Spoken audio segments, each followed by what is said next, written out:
Le problème, c'est qu'il est vrai. Mais malheureusement, nous sommes dans un environnement où les gens n'acceptent pas ce qui sont vrais. D'ailleurs, on appelle la politique, Moussa la politique, c'est-à-dire faites vos mensonges. Mais le chef de l'État est vrai. Voilà pourquoi il fait des déclarations qui sont vraies. Et ces déclarations vraies sont interprétées par tous ceux qui pensent être vrais, mais en réalité qui ont les sémences du mensonge, de la médiocrité. Ils font des analyses en fonction de leur nature réelle et ils veulent amener le chef de l'État dans leur nature réelle de la messagerie du mensonge. Aujourd'hui, notre satisfaction est de comprendre que la refondation du Congo est faite ou est en train de se faire, parce que vous savez que nous étions dans une nation sans repère. Il fallait absolument de fondations solides qui permettent son développement.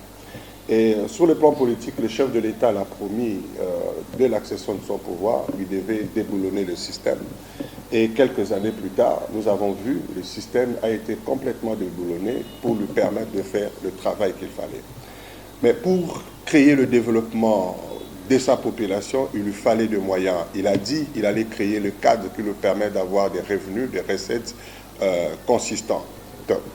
Et vous avez constaté, avec le travail de l'IGF, avec la lutte contre la corruption, toutes ces actions, aujourd'hui, pour la toute première fois, nous avons un budget qui va au-delà de 10 milliards de dollars.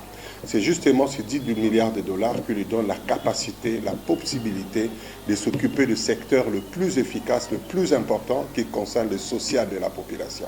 Et pour régler cette question du social de la population, il y a une action claire qui est mise en place dans la stratégie globale, qui est celle du programme de 145 territoires, justement, pour créer le développement à partir de la base.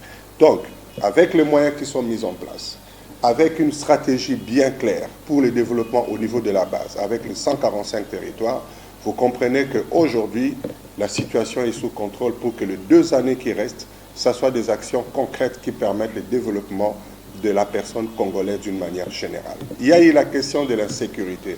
Le chef de l'État s'est engagé pour régler ces problèmes de l'insécurité, la guerre à l'Est.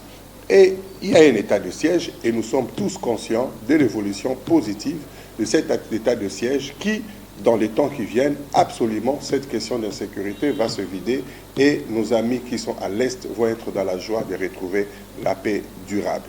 Et cette paix ne se résume pas seulement dans la question de la guerre, mais cette paix est obtenue d'une manière globale avec la question de la gratuité. Vous savez très bien que nos enfants sont sont orientés facilement dans le secteur de la guerre parce qu'ils n'ont pas d'occupation, ils n'étudient pas, il y a des problèmes. Voilà pourquoi la question de la gratuité réduit sensiblement, occupe les enfants. Au lieu d'aller adhérer à des milices, ils vont étudier. Donc, il y a une réduction du taux d'analphabétisation dans ces secteurs-là, qui est un secteur important lié à l'action du chef de l'État.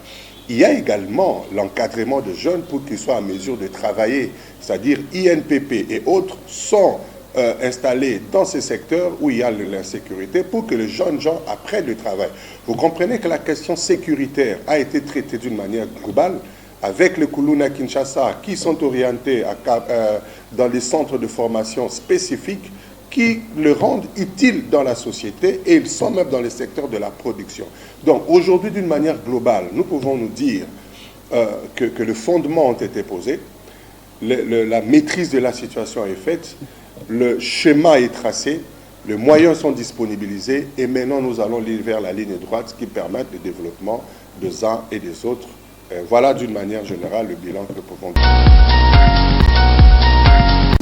Président Philomène Loboni, vous avez balayé sur le plan social, sécuritaire ainsi que politique.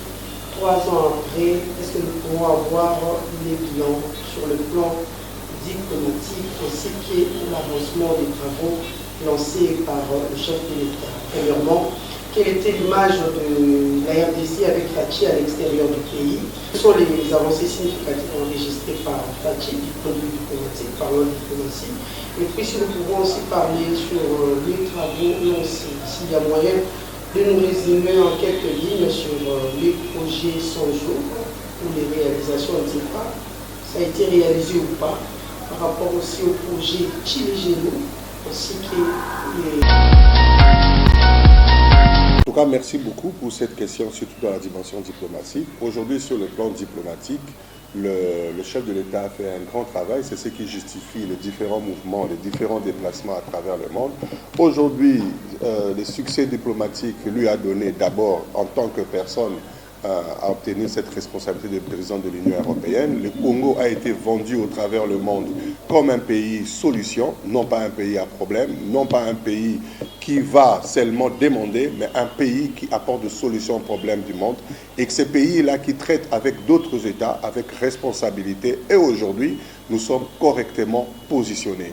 Vous avez vu ce qui a été fait dans la réunion de G20, la question du climat environnemental à travers le monde, toutes ces questions-là, le chef de l'État était présent et aujourd'hui, le Congo, même avec le partenaire financier du genre Banque mondiale, FMI et autres, aujourd'hui, la crédibilité est revenue parce que c'est ce travail diplomatique, ce travail de fond et de la transparence dans la gestion du pays a fait que le crédit est revenu. Donc ça, c'est un succès indiscutable et nous sommes fiers de cela. C'est l'ensemble de toutes ces choses qui permettent justement la relance de la nation congolaise, la renaissance de cette nation et la stratégie mise en place, c'est cette question des 145 territoires. Alors, sur le plan infrastructure, le chef de l'État l'a clairement dit. La plupart des projets ont souffert. Dernière réunion au niveau du Congrès, les discours au niveau du Congrès, la plupart des projets lancés ont souffert de pilotage et de la coordination. Il est conscient de cette situation. Les projets ont été mis en place avec le moyen, des ressources ont été identifiées, les délais ont été fixés, mais malheureusement, il y a eu un problème au niveau de la coordination, il y a un problème de pilotage de plusieurs projets. Là, nous parlons de 100 jours et nous parlons d'autres projets qui s'en sont suivis. Mais du moins, la stratégie où les modifications, les corrections sont mises en place, de manière à ce que dans le cadre des 145 territoires, tous les projets qui n'ont été pas réalisés et tous les engagements qui ont été pris, qui n'ont pas été réalisés, soient matérialisés dans les cas de ces projets de 145 jours. Bien que les différents projets peut-être n'ont pas atteint le 100%, mais il y a eu des exécutions peut-être qui n'ont pas respecté le délai, mais du moins, les projets ont été matérialisés, réalisés dans le secteur de l'infrastructure, en interne comme les routes au niveau des villes, comme les routes au niveau de la jonction de villes à l'intérieur du pays, tout ça. Donc ça, ce sont des détails, il faudra avoir tous les éléments pour vous préciser, mais d'une manière globale, nous saluons cet effort et nous croyons que le Congo est mis sur une bonne voie et les 2 années qui suivent, nous allons sortir et voir l'élan de cette sortie de manière à ce que les 5 autres prochaines années, par la grâce de Dieu, tout le monde... le chef de l'État laisse le bâton au meilleur moment entre les mains d'une personne qui va poursuivre également l'initiative qu'il a déjà commencée. Je rêve d'un Congo où tout le monde va commencer à manger 3, 4, 5 fois par jour. Je rêve d'un Congo où les enfants vont avoir des bourses. Je rêve d'un Congo. En fait, c'est une projection. Le chef de l'État a une vision pour les Congos. Il a projeté, il a ramené la population vers cet idéal qu'il est en train de voir. Et c'est cette projection qui caractérise les différentes promesses. Mais pour que cela se matérialise, il y a un plan qui est mis en place. Il y a des actions à court, moyen et long terme. La chose la plus importante, c'est sa sincérité, de communiquer avec sa population. Il dit ce qu'il pense. Il ne veut pas mentir. Il dit ce qui est le plus profond de son cœur. S'il devait se comporter comme tous les autres politiciens, il allait peut-être dire les contraires de son cœur. Le problème, c'est qu'il est vrai. Mais malheureusement, nous sommes dans un environnement où les gens n'acceptent pas ce qui sont vrais. D'ailleurs, on appelle la politique, ça la politique Nabinoana, c'est-à-dire faites vos mensonges. Mais le chef de l'État est vrai. Voilà pourquoi il fait des déclarations qui sont vraies. Et ces déclarations vraies sont interprétées par tous ceux qui pensent être vrais, mais en réalité qui ont les sémences du mensonge, de la médiocrité. Ils font des analyses en fonction de leur nature réelle. Et ils veulent amener le chef de l'État dans leur nature réelle de la mensongerie, du mensonge. Mais le chef de l'État est vrai. Il dit ce qu'il pense et il le dit. Vous allez le réaliser. D'aucuns diraient que ce n'est pas diplomatique, ce n'est pas politique. Non, il communie avec sa population. Vous êtes mes frères, vous êtes mon sang. Le pays est Koufa. Il vous dit la vérité pour que tous ensemble vous tenaient main dans la main pour bâtir et changer la situation. Et c'est ça justement l'essence d'un nouveau type de leadership. Nouveau type de leadership que le chef de l'État est en train d'implémenter. La maman qui est en train de vendre au marché, qui attend son panier, qu'il soit rassuré que le chef de l'État est conscient de sa situation.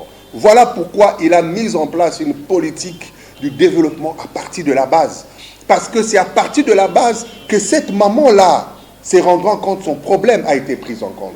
Au lieu de commencer au-dessus, mais il commence par la base. Et ça, c'est une stratégie globale du développement pour la nation.